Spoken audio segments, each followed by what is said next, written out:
Hey friend, and welcome to the Renaissance English History Podcast, a part of the Agora Podcast Network and the original Tudor History Podcast, telling stories of Tudor England since 2009.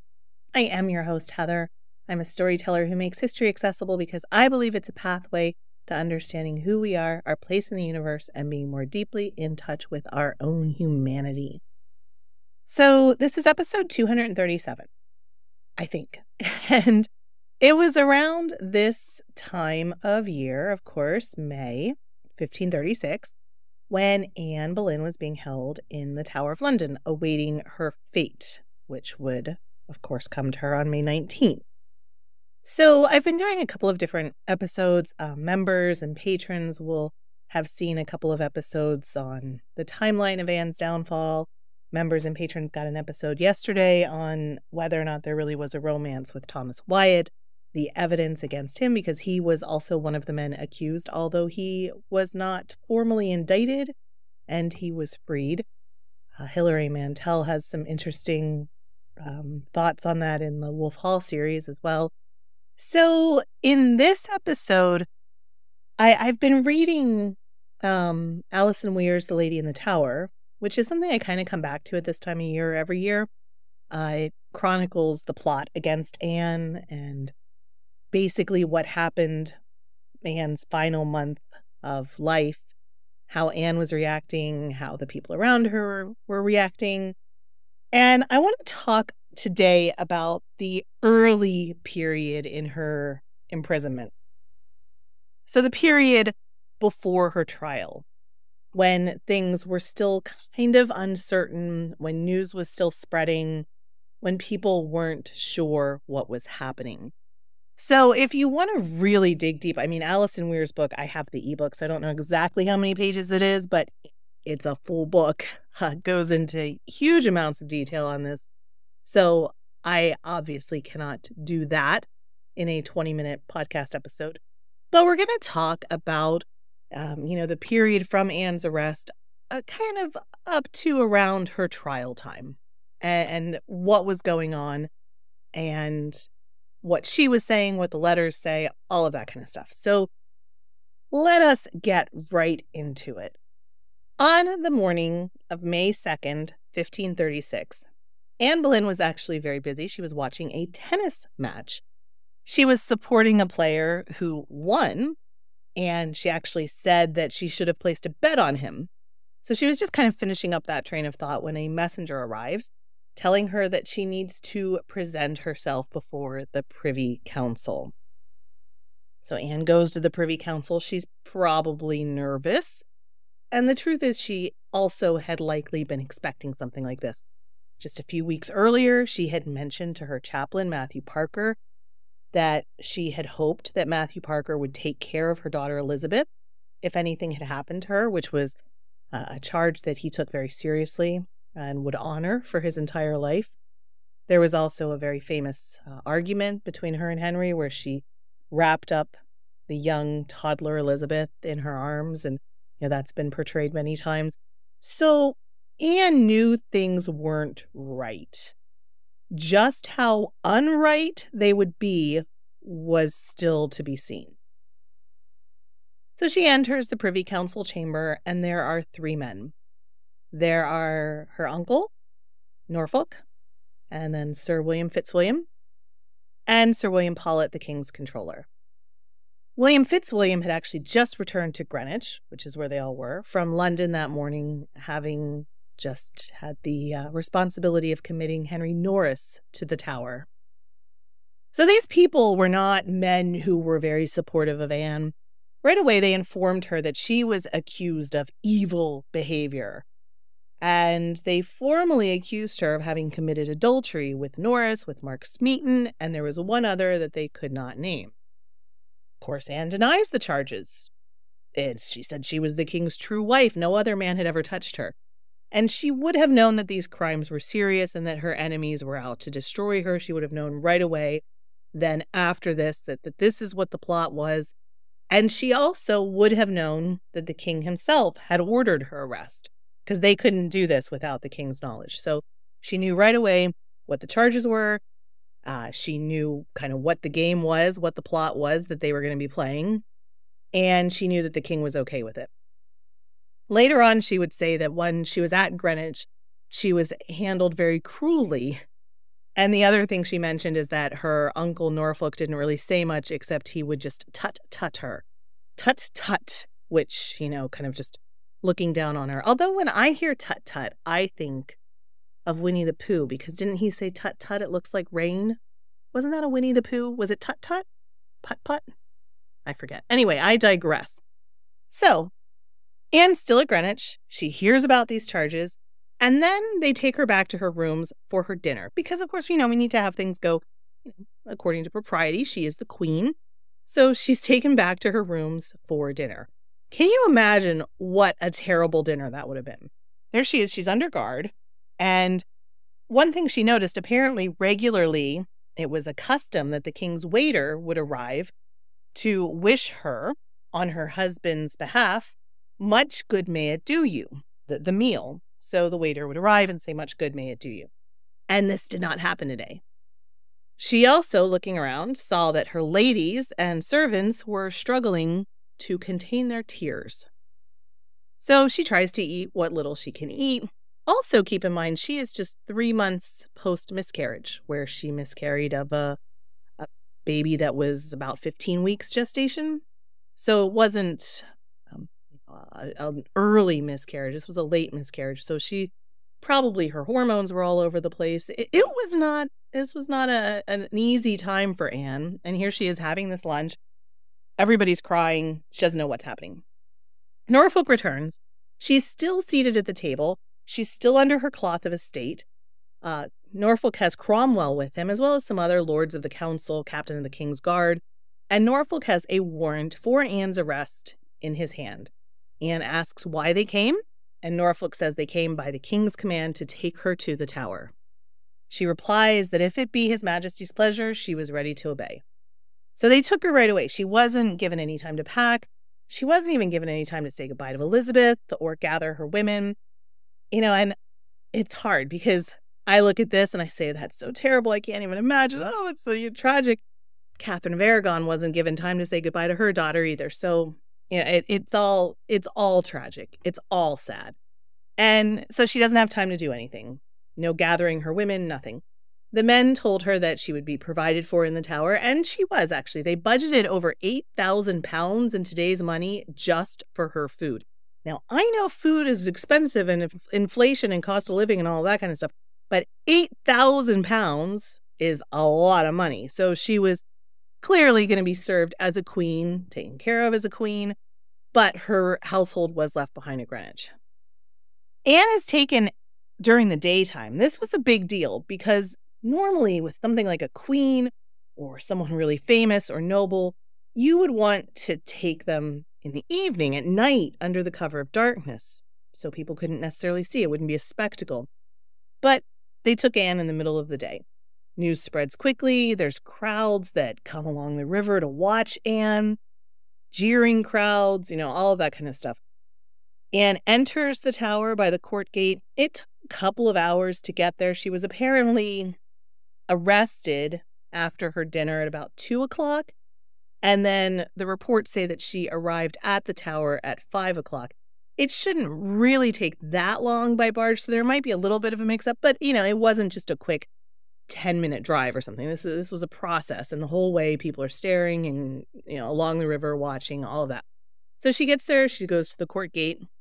And the normal tradition was whenever a noble person entered the Tower, they let off a cannon. So there's a cannon shot. And she's greeted by the constable of the Tower, Kingston. He is kind and respectful to her, who was more than what her uncle had been. And as she entered, of course, there's the famous story that she fell down on her knees, asked God to help her since she was innocent. And then the counselors left her after formally committing her to Kingston. There's also then the very famous story that she worried she was going to be put into a dungeon, and Kingston said no, she would go into the same lodging that she had during her coronation, Queen's Apartments, just 3 years before. Hard to believe, almost 3 years exactly, she was in the Queen's Apartments. They had just been refurbished for her. So she made the remark that she had been a bit better received the last time she arrived at the Tower, which the last time would have been her coronation. So she's taken to her lodgings. By this point, she was fairly hysterical. She was crying, she was laughing, going back and forth. The stress must have been unbelievable. So we actually know a lot about Anne's time in the Tower because Kingston regularly sent reports to Cromwell and the council. He was instructed to do this. These reports were kept in the British Library. They were damaged in a fire in 1731, but they had been transcribed before then. So we know a lot from Kingston's report. Kingston's wife was also with Anne. So again, Kingston's wife was reporting things to him as well. So Anne enters her rooms and she sees the women who were chosen to be her household while she's in the Tower. There was one kindness granted to her in that her old nurse had been chosen to be one of her kind of ladies in waiting. But her other 4 household ladies were clearly spies. There was her aunt, Lady Boleyn. Now, this aunt was the wife of her father's younger brother, James. And they had switched allegiance to the Lady Mary shortly before. There was also Lady Shelton, her father's sister. Lady Shelton was the mother of Madge Shelton. Of course, Madge Shelton is famous because Anne had positioned her to be Henry's paramour when Anne knew that Henry had a roving eye, as it were, and she wanted someone who would be on side to be Henry's chosen person so that they at least would, not say bad things about Anne. But all of that had damaged Madge's reputation quite a bit. And so Lady Shelton was no fan of Anne. Lady Shelton had also been an attendant for Princess Mary and had been the one who had been officially charged with making Lady Mary, Princess Mary's life miserable. There was also Kingston's wife. She was a friend of Catherine of Aragon and a supporter of Princess Mary. So she also was not a fan of Anne. Anne was apparently quite angry at Henry for these appointments, and it was clear that Cromwell was hoping that Anne would incriminate herself to these ladies, that as they were talking throughout the day, she would say things and let things slip. But Anne knew she was being watched. She had dinner that night with Kingston. Royal prisoners especially would have been invited to have dinner with the constable. So at dinner, she asked if she could have Holy Communion so that she could pray for mercy. This was for a couple of reasons. She wanted to make it very clear that she saw no reason why she shouldn't receive the sacrament. There was nothing between her and God that she needed to confess or anything like that. And she also wanted to show herself as a pious woman. At dinner, she asked about her brother, wondered where he was. Kingston didn't give any information away. He said he didn't know why she was there. He didn't know anything about her brother. But by asking about her brother, that shows a couple of things. It shows that she didn't know that he was accused, and she didn't know what these terrible accusations between her and her brother would be. It also, though, was twisted. All of these questions she would ask about the men who were involved, it painted her in a very bad light to her enemies. It was interpreted that she had this extraordinary amount of care for these men. She asked about Henry Norris. She wondered if he had accused her, saying that maybe they should just die together.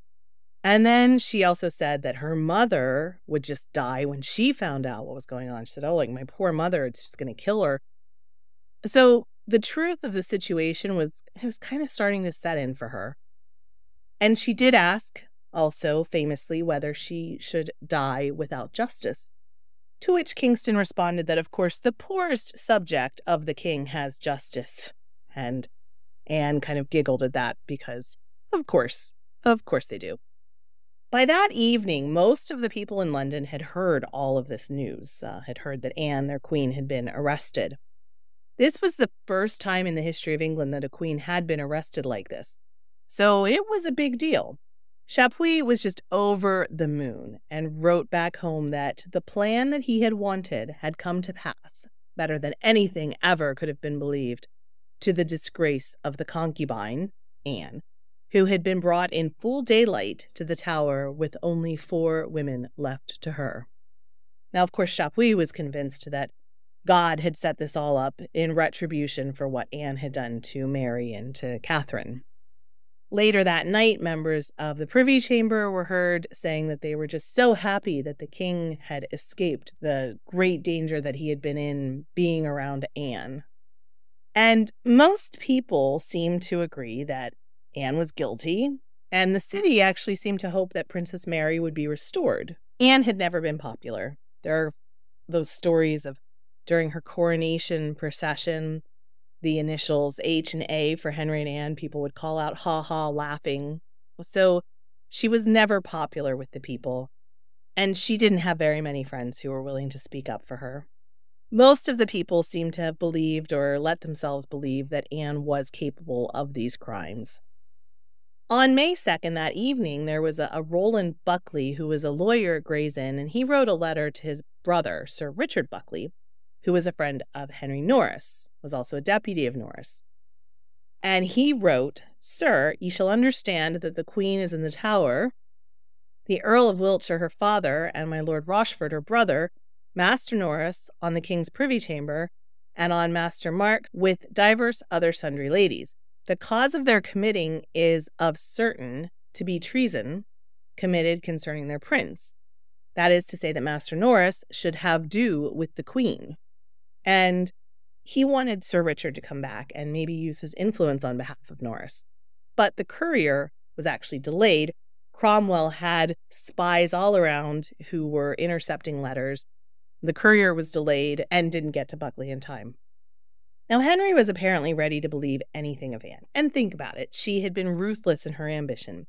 She had even suggested, now it was in malice, it was in anger, it wasn't, I would hope, really legitimate, but she had suggested that Henry maybe should execute his own daughter.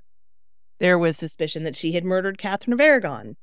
And what about all those rumors that came back 5 years before that she had tried to poison Bishop Fisher?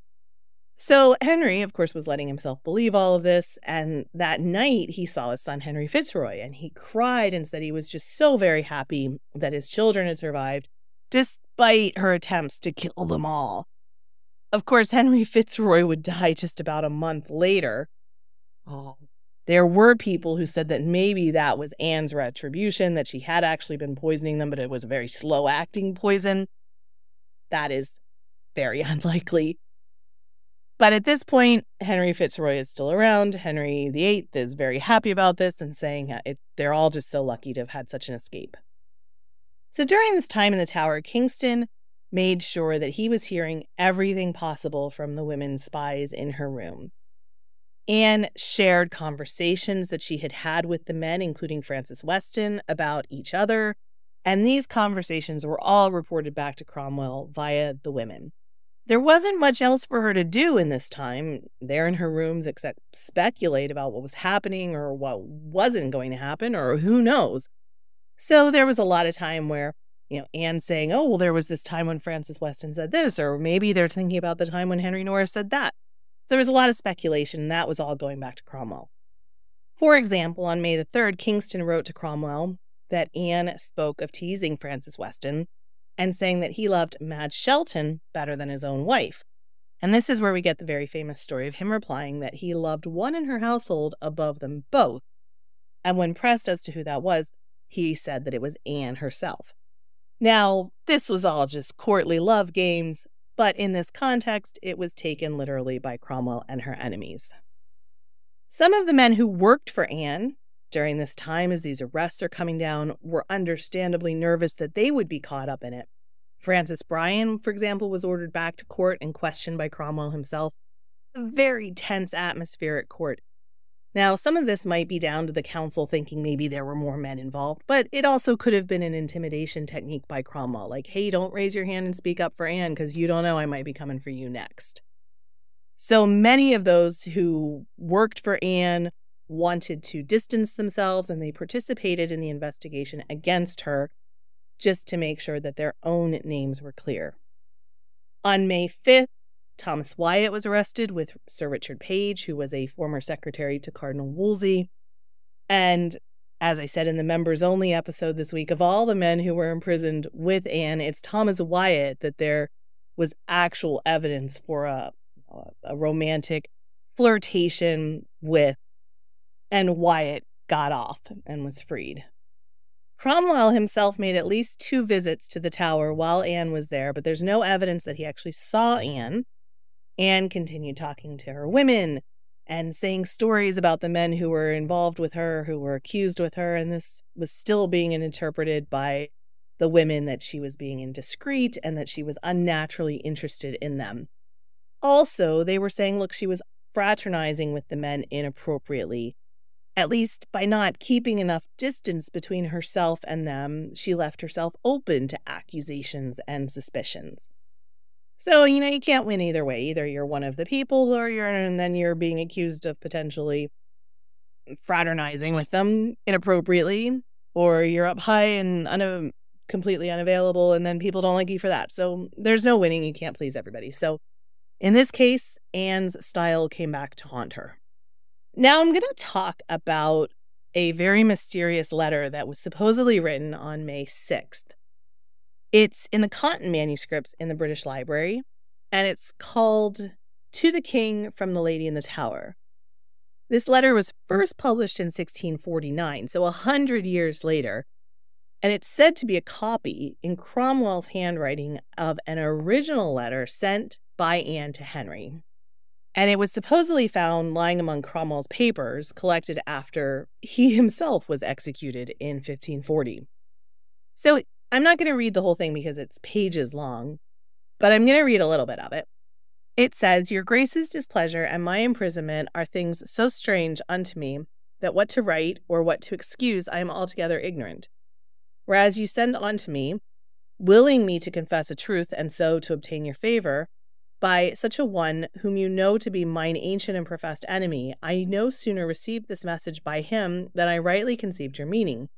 And if, as you say, confessing the truth indeed may procure my safety, I shall with all willingness and duty perform your command. But let not your grace imagine that your poor wife will ever be brought to acknowledge a fault where not so much as a thought ever proceeded. And to speak a truth, never a prince had a wife more loyal in all duty and in all true affection than you have found in Anne Boleyn, with which name and place I would willingly have contented myself if God and your grace's pleasure had been so pleased. You have chosen me from a low estate to be your queen and companion, far beyond my desert or desire. If then you found me worthy of such honor, good your grace, let not any light fancy or bad counsel of my enemies withdraw your princely favor from me. Neither let that stain, that unworthy stain of a disloyal heart towards your good grace, ever cast so foul a blot on me, and on the infant princess your daughter. Try me, good king, but let me have a lawful trial, and let not my sworn enemies sit as my accusers and my judges." So it's actually much longer than that, but that is the gist. There's been a lot of argument over the years about the authenticity. The tone itself seems set up to just kind of pick at Henry a little bit, talking about his potentially changeable nature and that justice might not be served. That would be a real insult to the idea of royal justice. Anne certainly wouldn't have wanted to make Henry angry at this point. And when she was on the scaffold, she said very nice things about him. But this is 2 weeks before her execution. She might have risked it thinking she had nothing left to lose. So who knows? Many people think it is from Anne. Many people think it's not. It's one of those history's mysteries that we may never know the answer to. On May 8th, William Latimer, one of the Queen's chaplains, had returned to Kent from Flanders, where he was informed about the Queen, and he was searched and interrogated about his own knowledge of the Queen's deeds. So by this point, a week, 10 days after the initial arrests on May Day, things were starting to wrap up in terms of the investigation. On May 9th, the king ordered 22 noblemen and 27 men of his privy chamber to meet at Hampton Court about what was going on, and they decided to have a trial by jury rather than a simple act of attainder, suggesting that they believed they had enough evidence to get a condemnation. By having a trial by jury, they could make sure that justice was seen to have played out and to have been fair. The evidence could be made public, ensuring that Anne's reputation would be damaged and no one would question the guilty verdict. However, historical precedent was on Anne's side. There had been other cases of queens in both England and France committing adultery, even having had children with their lovers, and they hadn't been executed. Even noblewomen accused of witchcraft were simply imprisoned. What Anne could have reasonably expected would have been something like what had happened to Isabella of Angoulême, whose husband, King John, had ordered that all of her lovers be strung up and hanged above her bed. Even Eleanor of Aquitaine, who had helped her sons in actual treason in a rebellion against their father, Henry II, she was simply imprisoned. So, based on precedent alone, Anne could have expected that the men would have been executed, but herself to have been imprisoned. But she already was beginning to suspect that she was doomed, which of course she would be. So by the 10th of May, there is an indictment that is formally unveiled, and then the trials begin. And that is a whole other story. So we will leave it there for right now. We'll talk more in another episode about the trials. I've done a couple of YouTube videos on the trials as well, which I will link to in the show notes. And again, check out the Alison Weir book, for real, Lady in the Tower, which is where most of this has come from, to dig even deeper into this story. It's kind of one of those things that every May, if you're an Anne Boleyn fan, you might want to make it like a ritual of reading something like that. All right, my friend. I hope that you are having a fantabulous week. I hope that you continue to have a fantabulous week.